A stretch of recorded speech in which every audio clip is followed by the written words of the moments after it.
నిజంగా చెప్తానండి, దండేసి గొర్రె పొట్టేల్ని బలికి తీసుకెళ్ళారండి నన్ను. అలా ఈడ్చుకెళ్ళారు. అప్పట్లో నాకు మొహమాటమే, ఎవరి మాట గట్టిగా కాదనలేను. సరే అయినా సరే ఇది కానీ కొంచెం గట్టిగానే ఉందాం అనుకున్నానండి. పెళ్ళి చూపులు అన్నారు. సో ఎప్పుడైతే సురేఖను చూశానో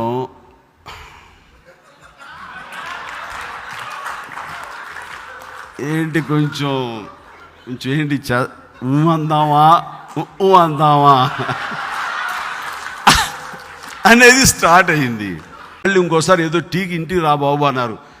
ఎందుకు వెళ్ళకూడదు అనుకునేవాడిని. కానీ ఆ అమ్మాయితో చూసిన ఫస్ట్ చూపులు మళ్ళీ గుర్తుకొచ్చి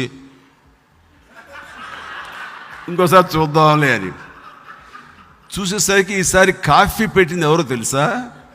సురేఖ పెట్టిందంట. అది ఇచ్చారు. కాఫీ తాగను అనలేను, తను పెట్టింది కూడా తాగానండి. అదేం కలిపిందో ఏంటో తెలియదు ఆ కాఫీలో. ఎప్పటికీ అంటారండి, ఏ మందు కలిపిందో ఆ క్షణంలో అన్నానండి. ఇంకా అంటావా లేదు, ఇంకా అనేసాను. ఇంకా అనిన తర్వాత